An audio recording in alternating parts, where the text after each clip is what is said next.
Hey guys, it's Ryan from Simply Do, and today I will be teaching you easy finger tricks that any beginner can use. These finger tricks will help you increase your TPS, turn per second, and I'll be doing it for every single notation, starting with the U notation. So a very good, popular, and easy U notation finger trick is by holding the cube like this, and then by doing a U, you put your index finger in the back like this, and then turn it right like that.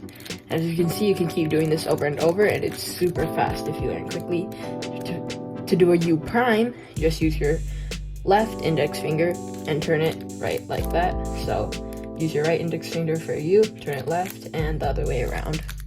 For a U2, what you can do, this is a bit more advanced, but you can easily use your index finger here, and then when you turn that, put your middle finger behind it, and you can do that. So this is what it looks like fast.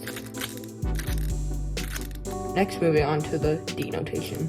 Now the D notation is a bit harder, but what you have to do is do not do wrist turns like this, because you have to keep regrouping the cube whenever you do a wrist turn like that. So what you want to do is you want to put your ring finger in the back corner right here, and then turn it like that with your ring finger. So what I'm basically doing is I'm just moving my ring finger like that. And for a D prime, you can do it with the right one, which if you're right-handed, it's a bit easier to do a D prime. You do have to practice this a lot, but you will get it eventually, just like that. Next is the R notation.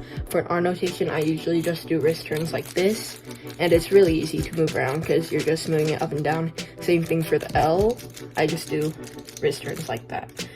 There's really aren't any real finger tricks that you can do with R and L.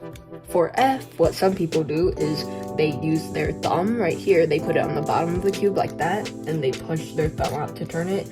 You can do an F prime like that too, but what I like to do personally is I like to use my index finger, so just regroup one of your hands here, and I think it's a lot faster and easier to just use your index finger for this. So here's an F, and here's an F prime, and it's just easier for me. For a D, you can either put your index finger in the back right here and turn it like that, or you can put your middle finger in the back and turn it like that. It doesn't really matter, it's just up to personal preference, but you do it the other way, just like the other ones, with your other finger like this. Now those are all the beginner finger tricks that you can use if you're a beginner. If this video helped you, make sure to like and subscribe, and I'll see you guys in the next one.